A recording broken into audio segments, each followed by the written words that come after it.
The last meeting, all that was on there was, I know. Oh, that's right. That was, we got the audio, so that was good. It was my first meeting. I've learned from that mistake. Good Hey. job, Oh, Terry. awesome. I knew you I just want to would. know how you got this job. I learned best from This job has mistakes. backups to everything. Audio's That's better okay. anyway. That's okay. So we, Somebody needs to look Literally. we're in a minute. Everything. First? Yeah, go ahead. Last meeting? Yeah. Everybody read the minutes? Yes, Okay with them? yes. I look good. Approve the minutes? Second. All in favor? Aye. Aye. All right. What are we gonna do this, a one-mission meeting? Discuss what Frank's done? Well, we're gonna, first of all, we promised the committee we would talk about the EMS response for the paid firefighters, and I think that'll only take just a couple of minutes. You wanna shoot with this, David? or- My understanding was that is the purpose of the meeting. Well, it was a we could priority. have It was more. gonna be number one agenda item. Okay. That'll take 5 minutes. Nothing here takes Did 5 every, I know, but I read it in 2. you got that, I right? just got it. Oh, okay.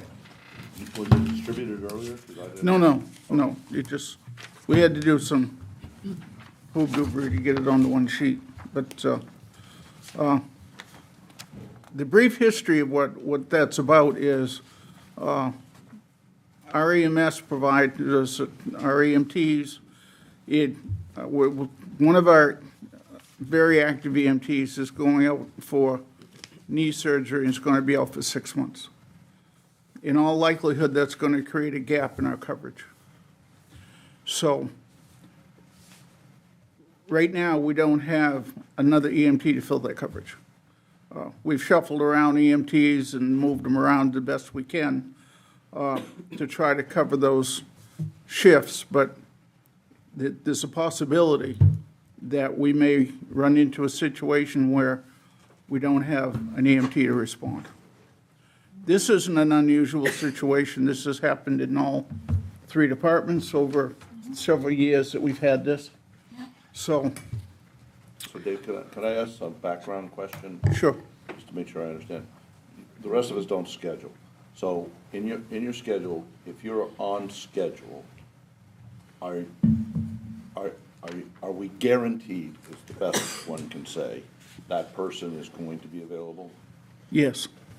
And if for some reason I gotta go to the doctor, I gotta go do whatever, how does that get filled now? They make an agreement, and Nelson and I'll switch on Tuesday at 3 or? Right. That hasn't changed. The moving around of the existing people is exactly as you described, Jonathan. They work with each other, they communicate through email. Yeah. I have appointments, I'll be unable to cover my shifts, somebody will step in. Okay, Due to the limited number of EMTs we have, when we lose this individual, that's when we're going to come up short. There's going to be nobody else that can move around to cover those shifts. So we anticipate we're going to have an uncovered shift. okay. What- And Go ahead, yep. one last question then. So I'm on duty. Does anybody, when we have a call, does anybody pay any attention that I respond and cover? If I don't, for whatever reason, I'm not available? Or it's assumed you're going to be available, Our people, when they're on the schedule, have committed to responding. which means they stay in the district? They're home Okay, for the 12-hour period, got it. and they're expected to respond, and that has not been an issue. Okay. Thank you. So we're anticipating that we may have an opening. And what we're looking at, right now, it appears that a lot of our EMTs, some of them have jobs, so they're not available during the day. So our openings are going to occur day shift. They're not going to be night. We have the nighttime covered. What we're going to try to do is move our available day shift people around so that if we see an opening, it's going to occur during a time when the municipal firefighters are covering our station, Friday, Saturday, Sunday. Our plan is to know ahead of time when that opening is going to be. With that knowledge, we were going to notify the municipal group the paramedics, that we have no EMT to respond at that point. It's going to be our expectation that with the duty crew aware of that, that they're going to roll the engine with the municipal firefighters, EMS licensed personnel, to make first contact with the patient. So the patient is not waiting and wondering why nobody's coming. Our ambulance is going to continue to respond and transport. In the past, the paramedic is got in the back of the ambulance and transported. And that's kind of our expectation now, that the duty crew will make contact with the patient, do what's necessary during the initial contact, our ambulance will arrive, paramedic will arrive, they'll assist in getting the patient loaded to the ambulance with the drivers, and the paramedic will then proceed to the hospital with the patient. So that's pretty much. Your shifts aligned time-wise with municipal firefighter shifts? I know they're both 12, but do they both have the same? Yes, we have the same clock times Okay. as municipal 6 to 6.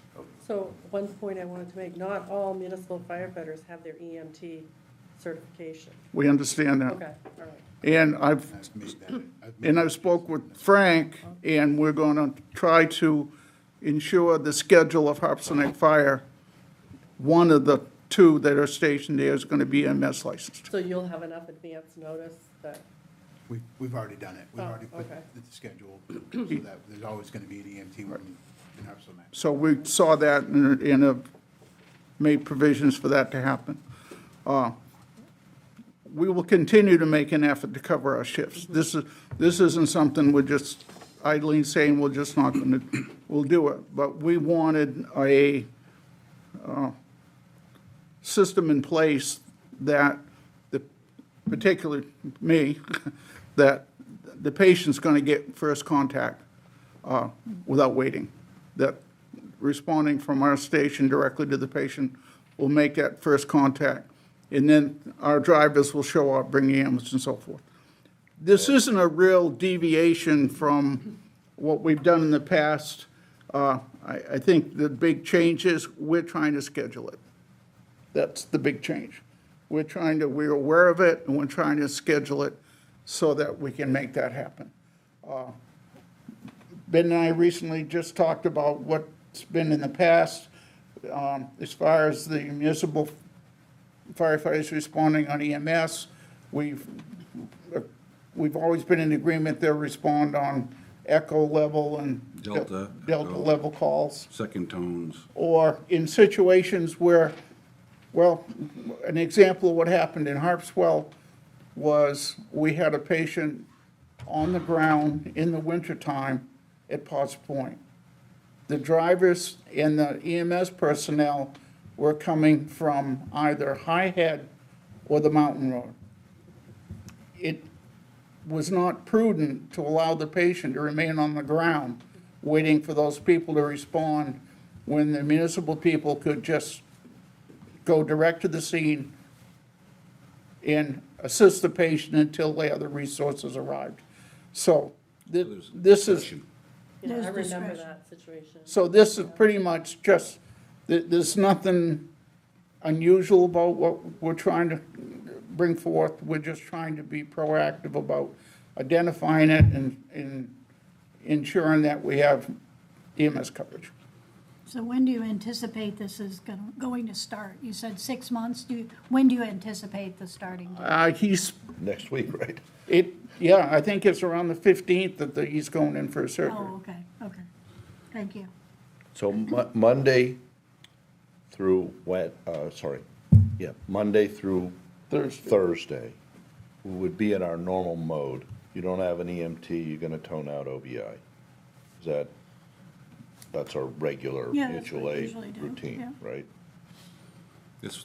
Yeah, you're not proposing any change to that.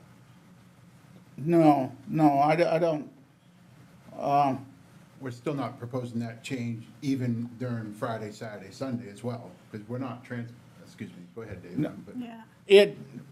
Monday through Thursday, as long as the paramedic is available to respond to Harpswell Neck and is willing to is okay in the back of the ambulance, then we wouldn't be requesting you, because the paramedic would do the transport. But I mean, I don't know why you say that as a question. As I understand the Maine Health policy, they're going with the patient. They're going with the patient. I think they've been No, that, ordered, I'm not gonna pick the right words for their protocol, but no, that, you're correct, but what I'm saying is there'll be no EMT. Monday through Thursday, if the paramedic arrives with our ambulance in our district, there'll be no EMT to ride with them unless they request it. If the policy wants to give them the latitude, that if the paramedic says to even the municipal EMS person, I'd like you to come with me for that Echo and Delta call, or some other reason, I don't know, then the expectation is that they will go. And that we will just remain with one. That was one thing I got that. That's fine. Okay. That is the one thing I did want to see clarified, because you get to the scene, and this happens every once in a while. It comes across as something other than it is, and the paramedic gets there and realizes they're going to need help. I mean, it's happened a couple times. CETA's looked at Sean when he was working over here on calls and said, "You're in the back with me, you're transporting, I need you in the back of this truck." First of all, I think, given the immediacy of it, waiting to tone out for Rescue 3 to come all the way over for that doesn't make any sense. You might No, as no, well I'm let Sean fine with go and that. jump and transport that patient. Right, I'm fine with that. Okay, all right. Just wanted to clarify that. Right, because would if I look at number 6, it would, Right, the way trying number to- 6 reads, it doesn't seem to say that. Right. I'm trying to not pull more resources Yeah. away on that call. If we can handle it with the paramedic and our ambulance and keep your resources available for the other side. Yep. That's all, again, trying to balance, making sure that we're providing that. As I understand the protocol on that, for your guys who don't have any, for a driver who has an ambulance and no EMT, they're to ask the paramedic before they roll if they want them to tone out a second one. Is that still gonna No, work that no, way? they're not asking the paramedic to tone out a second. Once our permits change, yeah, we have to do something differently anyways, but right the minute, I was wondering about that. yeah. Well, when the permit changes, then you got a bigger issue than this. I don't believe so. Okay. I don't believe that changes anything, because it's no different than what we've been doing for the last multiple years. It doesn't change a thing. So the one thing I'd say is, under number 6, rather than toning a mutual aid ambulance, they could just tone mutual aid for an EMT. They don't need, right, they don't necessarily need an Right. ambulance. And that was what they put there in originally. I have got feedback from folks in your EMS group that say that our ambulance is laid out different than yours, That is correct. and they are more comfortable working in their own ambulance. So that's why I said, then fine, bring your own ambulance. I mean, if that's what they prefer, as opposed to an EMT driving across in their POV. But that's a discretionary call. It's You know, kind of a catch-22, not knowing the circumstances it's gonna present, right? If it's that serious, do you delay it by going to get the other ambulance or not? And you're dead right, our ambulance is set up differently, and we had a conversation about that a couple of months ago, about getting all 3 ambulances alongside each other so the EMS providers could take a look and see where we could improve that situation. But right now, they're not even close. Right, and I was just trying to be open to, that's what your people had asked, and I wanted to, say absolutely. If that's what you want to come in your ambulance, that's fine. I can tell you that the few times that it's happened at Cundy's where they didn't have an EMT and they asked for an EMT from Moores Island, most of the time the EMT from Moores Island cannot get to the call before Rescue 5 puts a patient in the back and goes without. It's just that the response time is too long. So,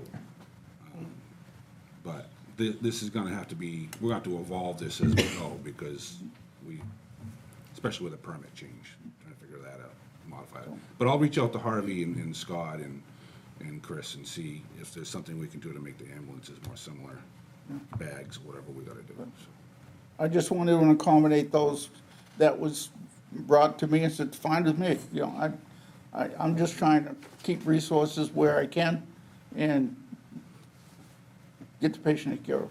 Yep. So you're right, and Brett, it really is not a remarkable change to what we've been doing.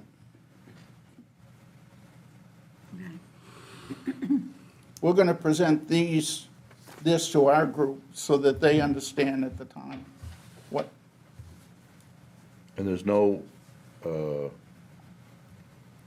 don't know what consequence, I guess, to asking the municipal firefighters who are EMS licensed people to go on these calls from the town's perspective. they've been doing it for Something you years. have to maybe just double check. well, my understanding from way back in the beginning was when we required the municipal firefighters who we were hiring to have EMS licenses was because it was the intent of the program to utilize those people when the situation arose where we needed them. And one of the examples that was used back then was if we had a multi-patient motor vehicle accident. I mean, there's that always they been would be expected for a utilized. class Yeah. of severe calls, and I don't think that's ever been brought up as any kind of issue. Now it could be a class of not severe calls. I just like to double check. Make sure. Okay. I don't see it. So the way I looked at it, and Frank and I talked about this, I think it was last week, Saturday, whatever it was. When they're on calls, right, they're underneath the fire department's umbrella, right? Even the ordinance says they report to the incident commander, right? So they're officially on a call, so they should be covered in that way. I mean, And we put, I mean, the town doesn't have a fire department. We have 3 fire departments, and the staff, when they're responding on calls, operate under that umbrella.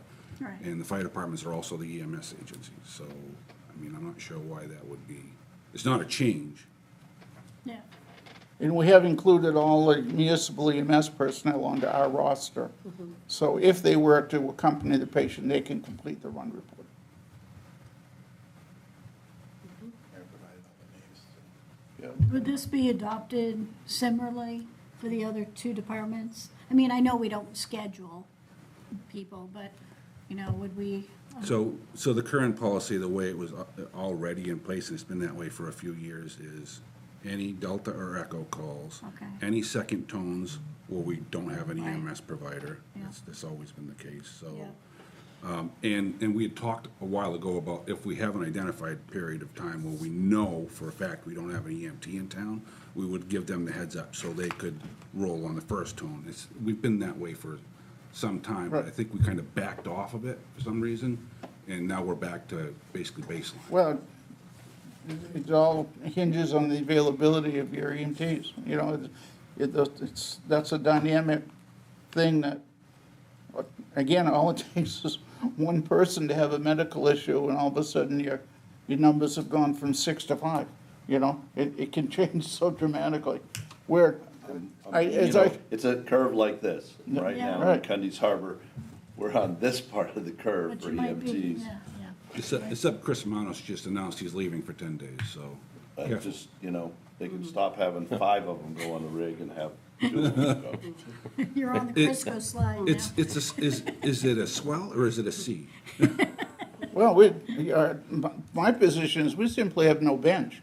When we take somebody out of the game, we're shorthanded. There's no bench. And we hopefully get 2 more people going into EMT school in the fall. But in hoping they're gonna be successful, then if they are, they're still out 6 months from now. You gotta Before they're ramp gonna, so, So, have you had a conversation with the off-duty folks about maybe monitoring their radio or their pagers when they're not on duty? we're gonna have that conversation.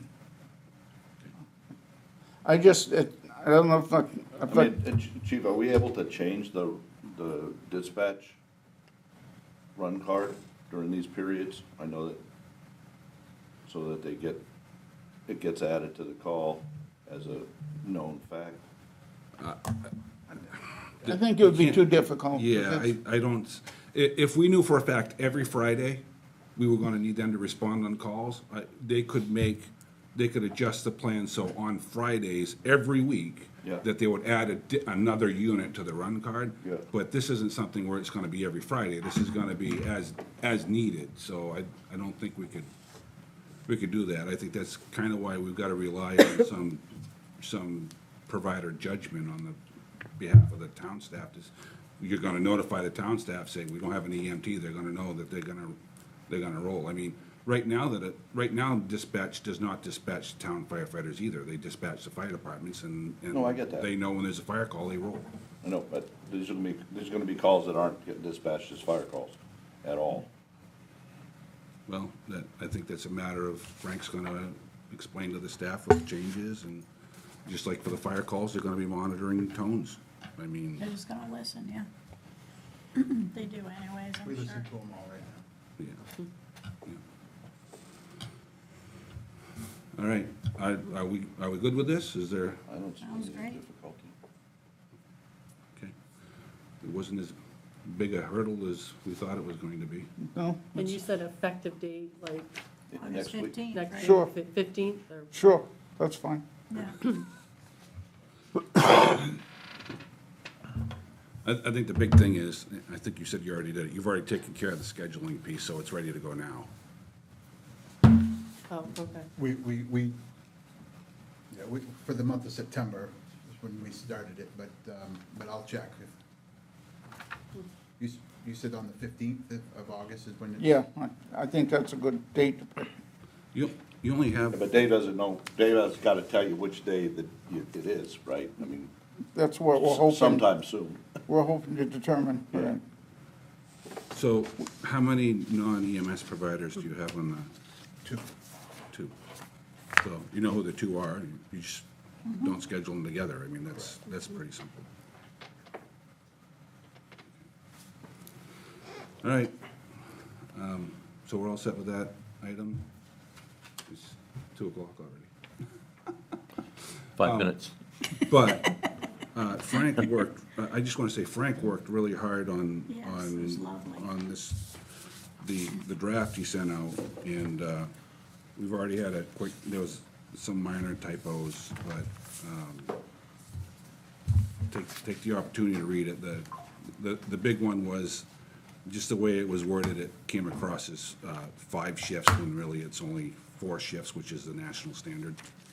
So, and there's some adjustment to payroll to account for the, going from what would have been 5 shifts to 4 shifts, which lowers the cost. So, you want the opportunity to, No, so it wasn't really a typo, it was just a misunderstanding on my part, so I typed it right, it was just, there's a misunderstanding, which I thought you guys wanted, that's fine, so. So any way you look at it, I messed it up, but the supplemental paper that I gave you guys, has the revised, schedule 24/72 type of thing that you guys were looking for, or I suspect that you were looking for, so. So I see, some of it is 30% benefit costs and other is 40%? That's correct. So the first group of numbers were the 30%, the second were at 40, because Dave had done some research and Ben had done some real quick, just what is the common benefits for firefighter benefits, what in the range was from 30 to 45 or something like that, so. Okay, so I right figured in the I'd throw middle. it out there for 30 to 40, something, 'cause Okay. we just don't know what they'll be.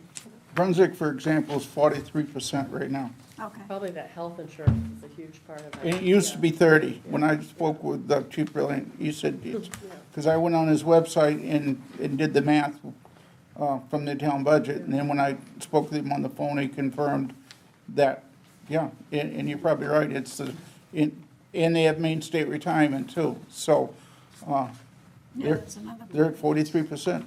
yeah. so, So what's on, I'm sorry, Ben, just to clarify though, just What's not on this supplemental one though is just a base per diem person, though. This is just No, oh no, I do have so the total the base salary would be the times two, if it makes sense to you. You see what, it's not for a single, so it's for two people, it'd be 109, okay. So that You're that would be- 54.6, you're saying? Yes. Yeah. yeah. Now you've confused me.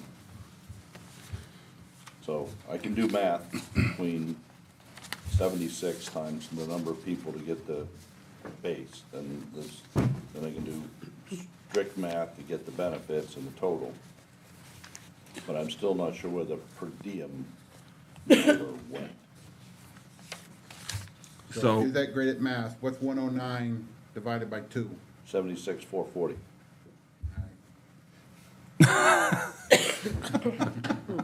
Again, so I got walked into this really quick. No. So this is, I'm telling You you, never we- get to I'm not- check we your had numbers. 5 minutes upstairs, I was no, scrambling I'm to not. put something together for you guys.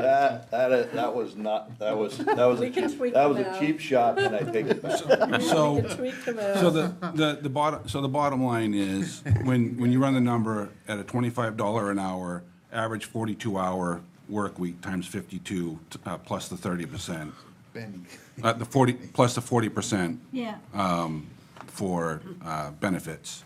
For 8 firefighters, it's $611,520, plus you're gonna have some per diems Right. coverage to do your vacation, and, which that isn't shown on here yet, because again, Frank kinda got cornered about 15 minutes before the meeting. I'm not trying to The third page at the top of the deal page with the is, numbers, I'm just Yeah. trying to understand what's in the numbers. I heard him say the 611, and I didn't see so, it. so with 8 firefighters, that covers all the regular shifts, but you still need the per diems in theory to cover sick, vacation time, Holidays, yeah. PTO, whatever else you and need are to the per cover. diems? And it doesn't cover the overhead costs. No, this is strictly salary. Which overhead costs? Could- So for instance, every additional firefighter you have to have turnout gear, you have to Yeah. have all of that Oh, stuff. So yeah, all right. You're better off having 8 firefighters and outfitting 8 firefighters than you are to have 16 or Oh, 20 absolutely. to cover No, the I- number of If we can positions. I didn't know what he was referring to. No. You can find 8. I mean, Not full-time. we have enough people that live right in Harpswell that would take those It's jobs. labor and benefits, it's not total cost. Oh, Right. yes, yes. Correct. It's And when I talked to fixed labor and benefits, not total. When I talked to Terry the other day, I was asking her about the new mill rate, and the new mill, it hadn't been determined yet. It So, was yesterday, right, I know what it is now. yeah. But I said, give me what the increase in the mill rate would be for a $100,000 increase in the budget. I have to work in round numbers, I can't get into this ... So, with a $5 mill rate, when she plugged it into the computer, it came back that a $100,000 increase in the budget would result in a 3-cent increase in the mill rate. So we're looking at 18 cents as an increase in the mill rate based on this $600,000 For number. the 8 firefighters, yeah. But that's not including the fire administrator, is that? That's Correct, not- which is already in the That's not budget. management, Right. overhead costs, and the per diem. Okay, but just to give some perspective, Perspective. Right. because to me, the questions that are gonna be asked is, why do you need them?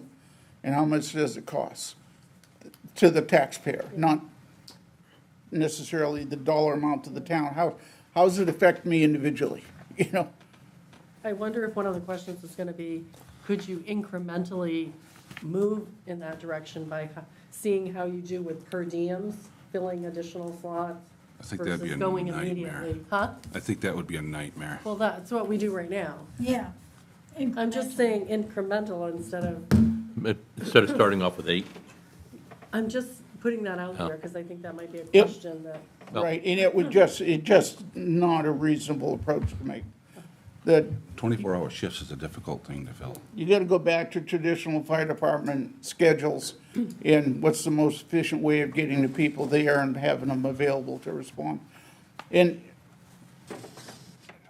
we've been getting some questions from Gary Vincent about a strategic plan looking down the road. Well, the question often becomes, well, where does this staffing number come from? Well, it comes from the NFPA 1710 and 1720. NFPA 1710 governs staffing for full-time fire departments. And it looks at staffing like to staff an engine, which is what we're more familiar with. Their staffing recommendation is 4 people. We have compromised with the municipal program back from the beginning that I believe in the beginning we wanted 3 minimum staffing on an engine, and we backed off to 2 to launch the program, is my remembrance for the beginning of it. But when people ask, why are you asking for these numbers, it comes from a consensus standard of the National Fire Protection Association. So, for example, under 1720, which is the governing document for volunteer fire departments, one of the standards that they recommend is that 6 people should arrive on scene with water on the fire in 14 minutes. So 14 from activation or on arrival? it doesn't say, it simply says 14 minutes. So I assume it's from the time you tone till the time Yeah. you arrive is 14 minutes. That would make sense. So if we had, We never Two- met that standard. well, Well, we potentially Depends on do where a it paid is. staff. yeah, well, Well, the We paid staff potentially roll. do consider right. including the paid. But if you look at that standard for Harpswell, it has to come back to the geographic challenge that we have. You have to look at each district Yeah. as a community, not the town as a community, because we know that it takes 20 minutes to get from your side of town to my side of town to respond. So you have to look at that as individual districts requiring, so if we have 2 full-time people responding, we need a minimum of 4 coming from the volunteer department in order to meet the standard of 6 arriving within 14 minutes. So that kind of, I think that kind of sets the stage to say, where are we going and what's going to happen to the volunteer departments? Well, the answer is, when the department drops below that 4, that's going to have to be augmented by a full-time person. You can't, in order to meet the standard. So that's when the volunteer numbers really start to begin to mean something, because you're no longer even going to meet the basic response time, and it's about response time. So I think that's when asked about why on these things, we have to go back and look at those standards and say, we need, in order for us to meet those, this is why we're asking for those people and why we're moving in the direction we're moving, so. And also, we need to make sure that it is very apparent that that is the minimum response. Because actual structural fire attack, we're looking at 12 on scene plus 6 on water supply. And that's the tough part. Any variables we put into this to compound this, no matter how we want to play it, we can't cheat the numbers because they're going to simply increase exponentially depending on the severity of the incident. So is this going to be a phased-in approach, like Christie asked? Are we going to say we want nighttime coverage before we have the central station and start with running a report for, the nights we commonly have fires and start it that way? I don't know. Or 3 days a week and start it that way? Or are we just going to try to hire people? And where would they be if we start the 24? I think we should prepare the structure that we're going to attempt to achieve and set a timeline when we will initiate it. And the initiating point, to me, should be when we staff that station. when that station is ready to open up. But that That's, could be. that's the debate point. Yes, it is. Yeah, and I can honestly say, I've made that statement here, that I thought we should wait. Yeah. But I can tell you that I will walk back from that statement. Yeah. Because we recently just talked about my fires, and I only had 2 people show Yes. up from the other side of town. Yes. So unfortunately, once again, our situation is dynamic, and it changes. And it changes in a way that we have to respond to.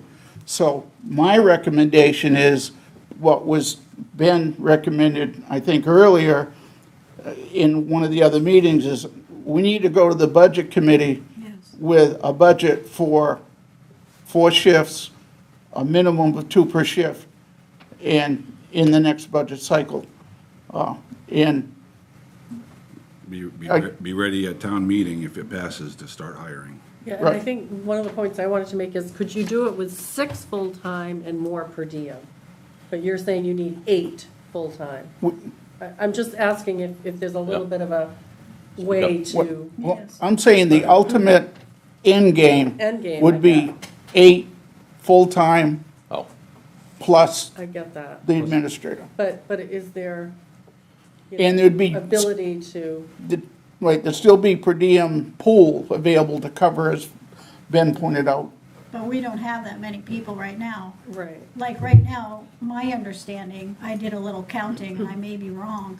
We have 2 full-time, we have, I believe, 2 part-time, and really we only have 3 per diems. And then, of course, Frank augments, but we shouldn't count on that. So that's only 7, is it 7 people, 7 or 8 people right now? Isn't there only one part-time? Isn't Riley the only part-time? One part-time. Okay, One there's part-time. 1 part-time. So is there 4 per diems? How many total do we have? I think there's 7 altogether of us right now. Okay, okay. That includes the full-timers and the part-timers, though, right?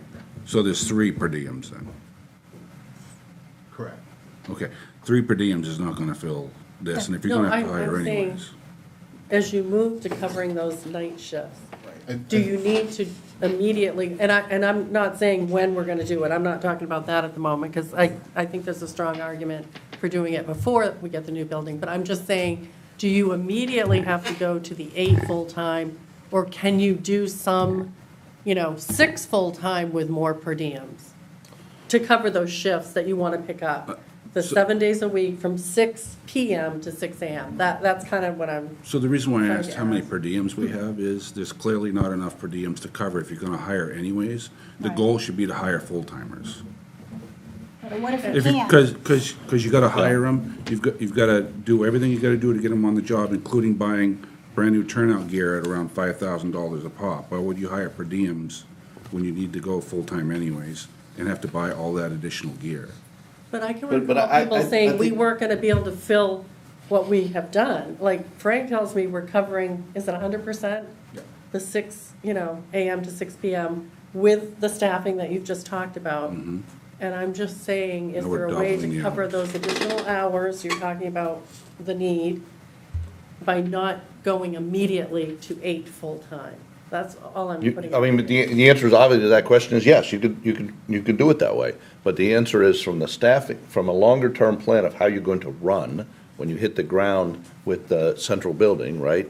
It's better to switch to 24-hour shifts. It's just a shift I mechanism don't that think she's works. arguing 24-hour shifts, though. You're arguing, you're not arguing. That's No, the wrong I'm word. not arguing What you're that. asking is, can we, when we switch to 24-hour shifts, can we augment full-time and per diem at the same time? Can we go with Yes. 6 and 2? Can we go with 4 and Right, 4? Can we- right, exactly, can we thank do you. it Yeah. differently? But And what Ben was But saying, that's well, not what we you- have to buy turnout gear for all these guys as well. Why would you want to, I understand both points. At the same time, you may not be able to hire 8 all at once anyway, so we may be Yeah, able to no. find Yeah, that that's what I was out. wondering. Yeah, What that's that what I'm sweet spot concerned may about. be. I mean, essentially, you have to hire, really have to hire at least 2 per diems rather than hire 1 full-timer that you've gotta outfit with Yeah, kids. that's what I thought, 4 per But diem. that's not a big number. I mean, it No. really No, isn't, chief. no, It's not a big number in the scheme of life. No. But I thought Christie had asked the question of could we staff a 6P to a 6A shift with per diems?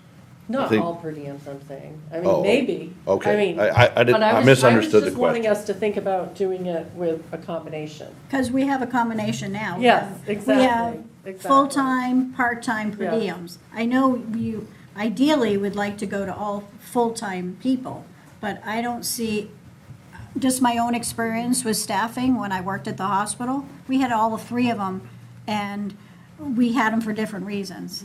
Because currently how we have it with part-time person is, they're on the end of their career, and they only have that amount of time to dedicate to us. And I think we have people in the beginning of their career and the people at their end of the career. And I don't see that changing in the near future with how we're gonna get people to come here. Especially if we're not gonna do anything with the benefit package on the pension side. So that's just my 2 cents on that.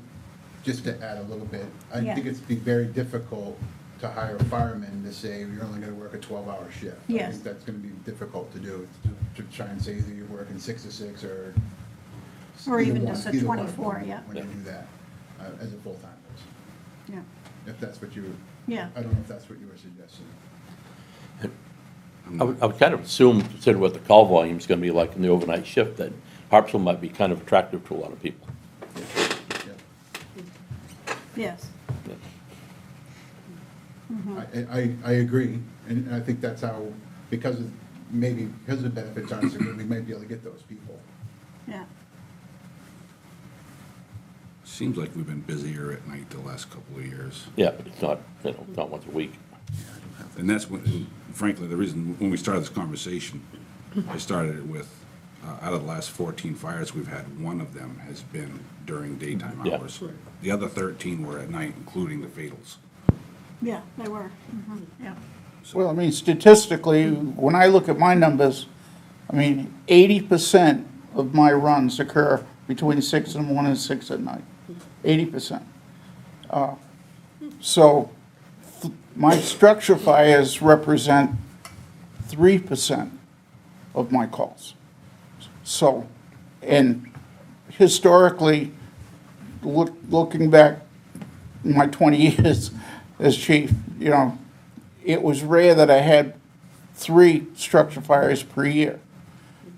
And generally, they always did occur outside 6 to 6. But Now we're averaging 6 and more. but structure fires, historically, whether it's Harpswell or some other community, are a relatively small percentage of your calls. We all know that EMS calls make up more than 80% of your total runs.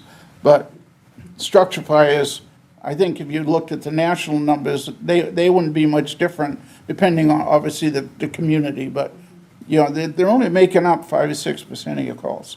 But they're the reason everybody joins to be a fireman, because all the other 97%. And that's why you need so many people. No, but Wash out your mouth with soap. But that's a historical change too, because when I started here in this business, we were doing 25 calls a year, and we were pulling hose for 15 of them. The difference is we've got so many alarm calls, so many other calls. you had to feed the horses at night too. Stuff that we don't have smoke, but we have to be there. And that's what's evolved, that's the evolution of it. But I guess I'm a little lost here at this point, which is, at this part, we're trying to work on putting together a 27 budget that we can get to the town. Correct. To get funding to do things. And I don't in my head see why the mix of staffing that you pick changes the costs in any meaningful way. So you can have an assumption that you build it on this set of assumptions, but if it turns out the assumption is slightly different, I don't think the costs are going to change enough for anyone to even notice. Well, they would, because if you had per diems, you would factor in the benefits. 'cause You're they're going to not have to getting pay them, benefits. you have to pay them more. They have to pay them more, but they're not gonna pay them 30 to 40% more. I'm not, you're going to have to pay them, I don't think that net cost of a per diem at night is going to be end They up. typically pay more at End up being substantially less than a full-time person. I don't, There's no such thing as per diem pay in the fire service. There is for like MC2, because they work for the hospital system, and they have nighttime per diem pay, but not in the fire service. Well, I don't know what you do with, you don't pay your per diem employees now more than you pay your full-time? no. No, Oh, interesting. same rate. Interesting. It's not like that in the hospital at My- all. I mean, my feeling on it is, if we're going to do this, we should just hire the 8 firefighters, But but. how are you gonna hire 8? But again, tomorrow? It may- it's not, that's it may not the, take time. that's not the question in front of you right now. The question in front of you is how to build up a reasonable plan going forward on the economic side, because we're in the budget cycle. And you pick your assumption. We're hiring 8, this is a cost, whatever. It turns out in the ramp that you can find per diem people that cover it while you can't get that done, because you're not gonna get 8 out of the box. It's not gonna shift the budget very much. It's just not. I agree, I don't think it is either. And when you say 8, we already have 2. Are you Yeah, saying an I- additional? No, 8? I'm talking about 8 full-timers on the Okay. roster. Okay. Yeah, That's to staff the schedule. I mean, it's. correct. That's only, that is. Yeah, that's 4 shifts times 2 people, including the 2 full-timers you already have. So we're talking about adding 6, retaining your per diems That might to be a cover it. better way to talk about it, because we already have 2. Yeah, I'm just trying to get us to the point where the 8 regular shifts that we're filling are filled by Yeah. full-timers. So when you're talking about 8 here, that could include the current 2 that we have. Yes, I don't know why it wouldn't. I didn't know if you were talking about 8 additional. Oh, okay, well, I was not clear. Okay. My position is the town should have, whether they currently have some of them or not, should have 8 full-timers plus per diems to fill paid time off for whatever reason needs to be covered. On the And- current part-time. and- Like the But you concept have to of say it the other part-timers way. too? You guys are going on the total you have to get there. And what you're trying to say is, we're trying to staff 2 people, 24 hours a day, 7 days a week. Okay? And this is the manpower pool that's required to make that work successfully. So you I mean, it's a little bit more, than that, which is the reason why I still think we need to get full-time, is because it's a lot more effort to get shifts filled when you have to fill shifts one at a time, 12 hours at a time, than it is to say, all right, Muriel is on shift 1. That's her shift. If she can't work shift 1, she's using PTO or whatever she needs to use. She's responsible for working that shift. That's what you get with full-timers. You have somebody that, you have 2 people who's assigned to shift 1. They're gonna fill shift 1 every day unless they're on sick or vacation or PTO of some kind. It's way easier to manage. But it could be filled with part-time and full-time, right? It could be, I mean, if you have somebody fill it off for anything. whatever reason, you fill it however you gotta fill it. But I'm just saying, you would have, I'm just looking for, trying to get, I don't know how you're gonna get 8 just tomorrow. well, you only need 6 more. Yeah. Right, and for that matter, you might see that some of your per might diems even raise their only hand and say, 5 I or want to be 4. one of the full-timers. I mean, plus which, we have a few folks that we put through the fire academy last winter, and they're interested. I know that.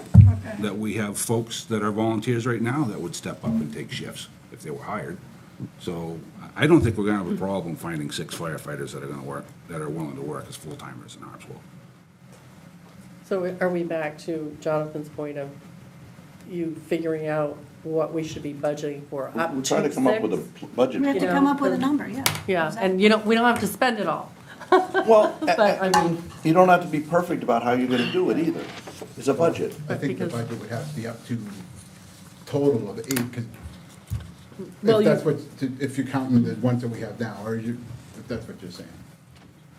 Well, I think Christie made a very good point. There was an assumption that we're talking about hiring an additional 8 firefighters. No. That is not what we're talking about. We're talking about Adding hiring 6. 6. So you need to know what the additional cost is, Yeah. plus benefits package, Oh, we for got it 6 right here. full-time firefighters. We got it. In addition to your current budget. Yeah. You need to adjust the 2 full-timers, their benefits package to match what the new ones are gonna be as well. I don't know. well, what right the now, current is. I mean, I don't know the process for, I think you've talked about rejoining Main State Retirement, but that can take a while, so we'd have to do the benefits based on what we currently offer. Well, Because- I mean, we're not talking about till town meeting, there's not enough time to reach out. I don't know. You then sometimes have to pay a certain amount of money to get back into Main State Retirement, because the town voted to get out of it at one point. Well, there's only So one way to find We had a out. town vote, yeah. Well, I haven't really heard the full recommendation coming from the committee yet. You haven't got it. I mean, I know you've been talking about it, but Yeah.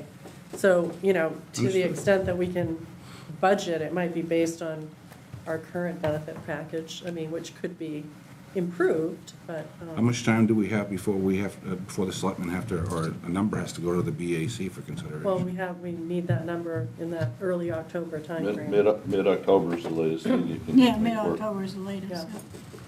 I mean, I'm willing to help out, reach out to Maine PERS if you want, but I think But I that's mean, probably a we you. currently have a 457, so there Yeah. is something. Yeah. My Well, understanding is Maine PERS has open enrollment in January. I don't know if that affects anything or not, because we went through that in the city. I think we have to have a town vote, because Yeah. we voted to get out.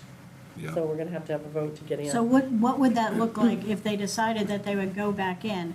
I don't know. I don't know if they kind of want you to kind of retroactively do something. I don't know. And wouldn't it be different, because usually first responders have a different Yeah. plan than It administrative? might be. 3C. Yeah. Yeah. And when you have to include the whole of the Harpswell staff, everybody? Well, we can ask those questions. I mean, Uh, I think we're not just So, talking. I don't about believe you have to. So, for instance, Okay. we went through this with a pension change in Portland. Oh, you did? Where the firefighters and the police officers were 2C. We wanted to go 3C. Mm-hmm. And basically what they told us was, each classification of employees, they're either in or they're out. You don't have, the employee themselves aren't required to get into the pension. But as a class of employees, the municipality either has to say they're in or they're out. And what they did was they changed from 2C to 3C. They did it January 1st. They had what they called open enrollment, and they did it January 1st. If we need to vote at town meeting, why couldn't we put that single option on the November ballot? Because we haven't investigated this enough yet. Yeah, so, I mean. We need to investigate further. And, they're gonna probably ask questions like, is this a municipal fire department? I get these questions a lot. And technically, Technically not. we're No, not. it's not. So, I don't know about, you say they have these programs, Yeah. but I don't know when they hear about our unique arrangement, if we're okay. I don't know. Well, I think we should Yeah. investigate that, and that may Yeah. facilitate other discussions between the three departments and what we want to do there. Right? I guess I must be losing some part of this. I think that within the bounds of the level of cost change we're talking about, that you can work up a reasonable estimate to start the budget process with. Yes.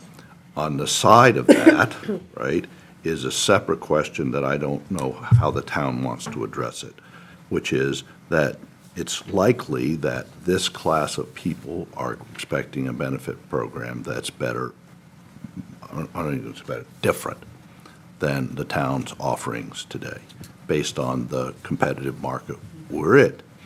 And to me, that merits its own separate question, which is, all right, let's look at what it takes to be competitive in this market and say, what would we do to do that? And these are the reason you have benefit consultants and all kinds of firms, whatever. You just need to put somebody down to working that out and costing the programs and what's doable and not doable. I don't think we're going to sit in this meeting and describe the benefit changes the town needs to make to attract the people. Well, I disagree. Okay, well, that's fine. A lot of these people have been paying into social security all their lives, and all of a sudden you want to go to Main State Retirement, and they lose a major chunk of it, they get some of it now. No, they don't. They repealed that. That's not an issue anymore. Yeah, but you don't get my wife went through that. Yeah. Been with the state for 30 years, but she did another 20 years with social security, so she only got a small amount of what anybody would have But she got. got, based on what she put into the system. A portion of it, it's not a full amount. If we're simply looking at something we can tell the taxpayers with validity that it's going to cost them. Yeah. Why can't we simply say, we anticipate that this will cost between $500,000 and $750,000 per year to put 2 pairs of boots in a station 24/7? This is what we believe, and we have figures that are valid to back it up. If anybody wants specifics, they can request it and we can provide it. But if we're just going to tell people, okay, this is what we feel, based on our research, that this will be adequate, can we simply use those parameters as a number? I think about budget stuff all the time, and it's not gonna be a range of numbers. It's gonna get to the town budget with a number, and, it can be based on whatever set of assumptions you wanna make, and that's what we're gonna have to go to the town and get approval for, and that's what you can spend. And, I think we know enough at this stage of the game, with some work, to put together the budget. And the budget, it's not just the new people, the budget is the existing, paramedic program, plus the engine reserve, plus the support for the departments, plus. That's what you gotta come up with, and, throw it into the, I don't know if I choose the right word, sort of the process, on the budget, and see where we end up and what it affects.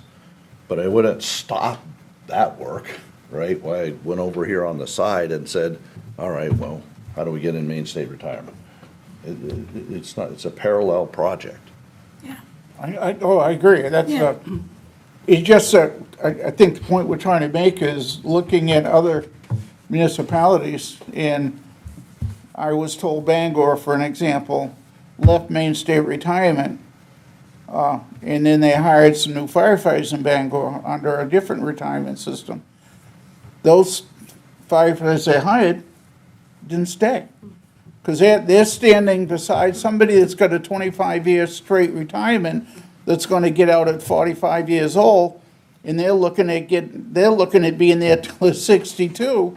So anytime you have two-tier different retirement systems in a fire department, or even law enforcement, we had it at the state level, and I was there. You had we had 3 different ones going at one time back in the 80s. And people start to say, well, wait a minute, I'm gonna go look at another department that has straight 25, and they leave. Bangor ended up going back to Maine State retirement in order to recruit firefighters, because they wanted, the employment pool wanted that mobility, if they chose to go from one department to another, that they weren't gonna lose retirement credit. So, at least that one city, as an example, is saying, We went through that in Portland. We had 20-year guys and we had 25-year guys. It wasn't good. The employer contribution for Special Plan 3C, which is what everybody in Southern Maine has, is 13.2% for this year and for next. And if the town gets back into the pension system, that does not obligate the employee. If they're a 401K employee and they want to stay a 401K employee, they can stay a 401K employee. There's nothing that obligates a new employee to opt into the pension plan. They have their choice of the 401K or the pension plan. Have to choose But if one you or don't the give other. them the option, that's a problem. I'm gonna quit now. The only way you're gonna get this done is by hiring some form of compensation advice Yes. outside of this room Correct. to basically give the town the actual information that would be needed to propose a change. That's just my personal To do opinion. what? To propose a big change, like adding a pension system. Yes. or whatever. Oh, in the pension system? Yeah. Yes, you're Right. correct. I agree. Yes, We need a consultant to do that? yeah. At this point, I'm not speaking as a committee member, I'm speaking personally. I think, based on the kind of questions that the people in the town ask about what's the study, where's the consultant, where's the outside person, They et want that. cetera, that there would expect that to be part of the process. Exactly. I agree with That you, was just John. me speaking personally. I mean, it wouldn't be as simple as somebody calling the departments in southern Maine and saying, what do you have for a retirement plan? And every one of them's gonna tell you, we are Maine PERS, PLD, either 2C or 3C, and I think they're all 3C now. I mean, that's, I think Frank and I could follow up with Maine State Retirement and just say, we're looking at this issue. The town was in the Maine State Retirement Program, voted to leave it. And what would it take for the town to get back into that program? And could it be done for firefighters and EMS people only, or would it need to be available to all? And you made the point that it'd be an option, so people Yeah. may or may not choose it. But Correct. what would it take to, I think I can investigate that question. And be But I prepared, mean, be prepared to answer a lot of questions from the public, because they're gonna have them. Because when they see their mill rate go up, whatever it's gonna be, they're gonna have questions. 3 cents on the thousand. I'll start the conversation. Yeah, I and think it's a see. great Yeah, idea, Christie, yeah. But I also think, and maybe you touched on it, Christine, what is our vision? Like, as I listen to all of the discussion, I do feel like a municipal department is on the horizon. Yeah. Absolutely. Because, Absolutely. That's what it's gonna be, but I right? don't know that we really talk about that publicly. We talk about how the town supplements the three departments, and we have agreements with all of you, because you have these territories you cover, Yeah. and we are providing supplemental services, but we talk about being on this continuum from all volunteer to all paid, and we keep kind of going here. I mean, we don't want to lose our volunteers. but Well, we I need just- them, we have to Yeah, have I them. mean, they're crucial, but at what point do we talk about the possibility that the town is the municipal fire department? We think started that that- conversation 3 meetings ago, and we haven't, Yeah, we got held up with this. Okay, I mean, it's an ongoing conversation. I just assumed that's where we're going. I have this, I outlined it a long time ago, and I didn't. Can you write think it down, any- Jonathan, I for us? can, I can. That'd be great, thank But you. I'm just saying, it's the timing of things that's hard to work to. It is hard. It's not the what of things that's really hard to work to, right? We have, town support for 7 days a week, 12 hours a day. We need to up that to 2 people a day, it's 24 hours a day. At some point, that's not gonna be enough. And the next level is 5 people, okay, 24 hours a day. That's a big jump. Well, you're not gonna go through something in between, in my opinion. Yeah. Well, we haven't even talked about the EMS side of this Yeah. equation. Yeah, no. There's the That's other another elephant in the problem. room. Yeah. Right? I mean, right now, we're saying, this is what we need to provide fire coverage. We got a whole EMS system that's sitting out there separate, that is currently operational, but is. old. It is on that same sustainability iceberg that everything's on. Now, will that last a year, 2 years, 5 years? So that we know when that is no longer a viable solution, it's gonna have to come out of the central station. Those ambulances, we've said this for a long time, those ambulances are gonna end up at central station at some point. It's gonna require 2 ambulances at the central station and at least 2 additional personnel to staff those ambulances, once all of those responsibilities fall on the town.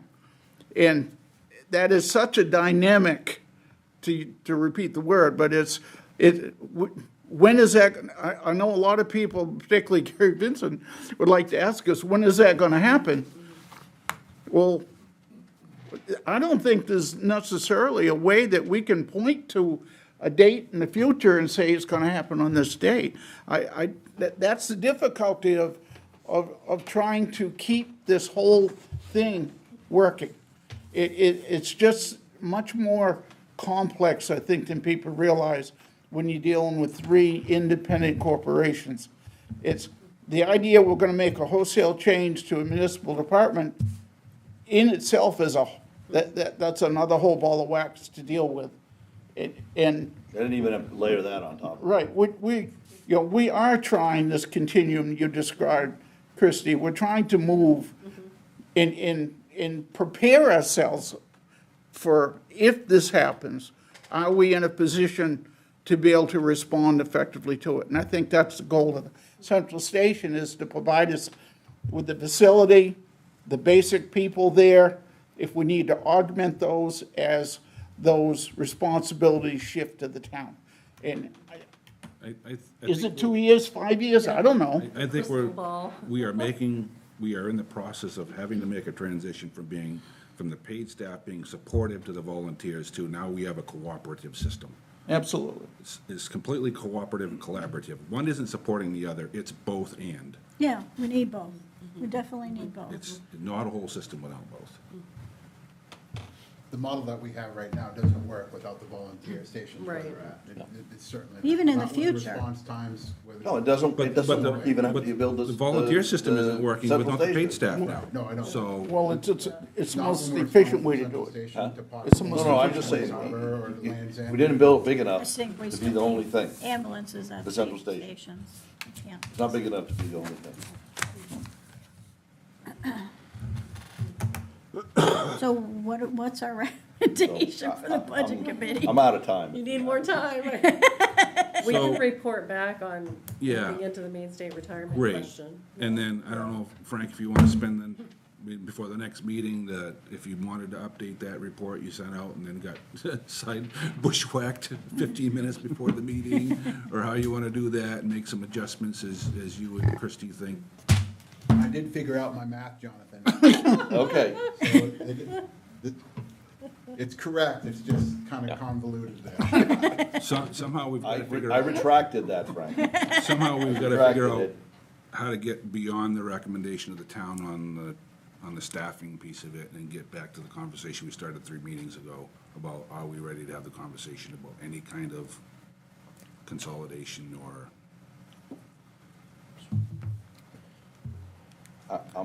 So start over again, because I'm gonna check with MMA on retirement, whether, It'd be Main State retirement. I'm It's a sorry. I said separate MMA, I'm sorry. Yeah, organization, Main yeah. State retirement, or what we need to do to, if, one, can we get back in, and two, if we can, what we need to do to get back in? Yeah. And is there an option for just for the firefighters to be in 3C? firefighters only? And then, I mean, yes on all of those questions. yes. And then, but the question I would, I mean, that's important for us to know. If the town's gonna have to vote anyways to get back into the pension system, I don't know why you would limit the question, but I understand why we are having a very specific question in that regards. And then what was the next part you were asking? So I was saying, at some point, when we get beyond this, we're ready to make, the committee's ready to make a recommendation to the selectmen about staffing, we need to circle back around to this conversation we started 3 meetings ago about, are we at the point, or we're at the point where we're gonna start having a conversation about any kind of consolidation or whatever that looks like, if it happens at all. That's what we've been dancing around the table for the last 10 minutes. So we need to get back to that. I'll put it on the agenda for you guys, but I mean, one way or the other, I think the town needs to have formalized having a fire department. I don't know if it can do that with 3 separate districts the way it currently is. Or maybe they become their own So right district. now, we have a municipal firefighter ordinance. And it talks about our relationship with the 3 organizations and how you have responsibilities for certain areas in the town. So that would have to change if we're gonna go to strictly municipal department and, you know, Or a combination of a new fire. or, yeah, I and a don't, municipal I don't really department, know. or Yeah, I'm whatever not that trying to looks like. predict, but Yeah, I mean, I'm very pragmatic. We have a very short-term window to get the 27 plan to the town with the numbers that back it up. Okay, this window is in weeks, maybe a month. And that, I don't believe that anyone on the committee is suggesting that the change that we're going to propose to the town for 27 is anything but get the new building built, get it online, get 2 people 7 by 24 into the building. Let's work if we can get that done sooner on an economic and practical basis. And that's 27, just wrapped up. No, there's no other structural changes that you need to go to the town in March of 27 and say, we want this. That's just But expressing. structural changes will take time. I'm That's not why I'm saying you saying don't we work need to on. do this I don't first think, and get I this don't, wrapped up, I and then we I don't can think circle you, back. you're talking about not working on them. Right, I hear your point. You've got Okay. the short term, We have this 2027. short-term thing, And then that the guidance is larger- needed on what we're gonna do and how we're gonna do it and what the economics of doing it are. And it's gonna come down to, here's a plan for 27, wrapped in a nice little bow, because that's the way it has to be for the budget cycle. Yeah. And what's you know, gonna be in that plan, Jonathan? Are My we- proposal is we ramp, I'll say philosophy, because Dave and I disagree on this, so it has to be worked out. My philosophy on this is that we begin a project to get to 7 by 24 by 2 people from the town as rapidly as we can figure out So how that to would do mean it. additional 6 full-time? I didn't say the method. He's I not said, gone that far. I said, Coverage. I said the coverage. That's what we're putting on the table, is to get to 7 by 24 by 2 coverage. And What does as that soon look as, like? as soon as possible, right, because this is a gate, right? That's what I think we should propose. And I'm certainly, no, I'm. And Dave, I'm saying, because it's a legitimate thought. And the easiest way to do that is map it at the same place as the central station in terms of timing. Has a real practical. Well, we need them before the central station comes online? What? I thought we just talked about, we need these people before the central. That's why I say, I Well, think we David should said that work on a earlier. plan, huh? David said the same thing. Yeah, well, Yeah. I mean, But I also recognize right now we're having a shortage of response. And I know we're looking to address it, but if there isn't changes, that may have to come on board sooner than an actual move into the station. and I would support that wholeheartedly, right? I think we should move to it as soon as we practically can move to it. And I'm certainly not opposed to a combination method of achieving that. I personally think that the full-time is a practical alternative, more practical alternative, but that doesn't suggest I'm not absolutely open to combining that to achieve the coverage. Right. Because the coverage is. The coverage is It's the the goal. goal. The goal is the coverage. Right. Right, and the coverage, when we go to the BAC, or we make a recommendation to the BAC, it would be essentially 6 additional employees? Is that a correct statement? What flavor they come in, we don't care. Can we do we have to say employees, or No, can we you just don't. give a budget I mean, number? at the BAC level, okay, it's this how much money. Yeah. Yeah, we're but you asking do want to for. back it up with. But no, I what is the understand you basis can of the say, number? listen, we have an estimate based on Maybe this we set only of end up with assumptions. 3 or and 4 full-time, and we end up with 3 or 4 or 5 per diem that can. Whatever the That's what I, amount is. that's what I said, the We need an staffing map additional- is not gonna change the cost map. We need an additional 168 hours of coverage a week. Right. And this is how we price it. Yeah, Can we do that with the $750,000 that I mentioned earlier? I said somewhere between 5.25 and 750, I believe, that we walk to them and say, this is what our anticipation already is. have a couple Not, this is a 100,000. not to exceed number. Oh, but a budget number is just gonna, I know you want to say range, but it doesn't work, right? It has to be a number. It's Yeah. gotta be a number. It's gotta be a number, Gotta be a Yeah. number. right? So you just. And- Okay. We just, I mean, I'm not And it's disagreeing that you can't make assumptions to get to a number. It's gonna be a number. Yeah. And And, it's broken up into different accounts. That's Yeah. correct. Obviously. and I just have one other question, as it relates to the building maintenance and everything, that has all been figured out and put No. into, That's part of the budget. Okay, I'm just. Now you gotta start with another assumption. I mean, are they having a building meeting So today? that- Our building meeting is canceled today. Oh, okay. That's not Because part they're of still- So the first budget assumption you gotta make about that is when building's you're not gonna have a even built building. yet, so. Yeah, right. That's- Right? That's You- true. That's what you gotta do. Yeah, will that cost actually occur within calendar year? Yeah, there you go. Right. Or what portion of the What calendar? portion of the calendar year? Yeah. You may not need a whole year's worth. may No, you only definitely need don't, but you 3 know, months' worth. Maybe some, Need a just- tank some, of fuel and probably some a project multiple somewhere Let's- has to be calculating what it costs you to run that building. Then you can say, how many months of running it do I need? How many months of interest do I need? I You know, know, I'm just. how much, you know, No, it's how a much good additional point. capital? Good I point. knew it Yeah. was We going were there told somewhere. 5 cents a square foot. Yeah, We gotta break ground. yeah, yeah. Well, that was the same guy that had us at 6 We million. do have a new site. Oh, that's right, get your I relax. heard, Much Did better you reach site. out to Good. Andy I like Howard, it. good, the architect? Yeah, That's it wasn't Oh, about that okay. site. So, next I gave him meeting, a- Can we adjourn? yeah. Yeah, I Oh, think he was actually Hey, gonna come. I'm gonna read recommend today and do a to those site two selectmen tonight, exploration. that Frank moves on from interim to, he's got the job. I'm Yeah. sorry. Yeah, you have our sympathy, really do.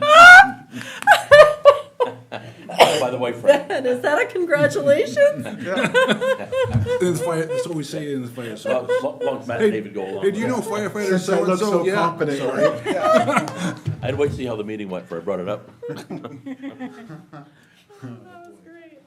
All right. No change in your mind now. Don't hit that button again. I hope we're done. I think we're done for like good 2 weeks, discussion. right? 2 weeks. Yeah, Two good weeks. discussion though. Thank you. Right, but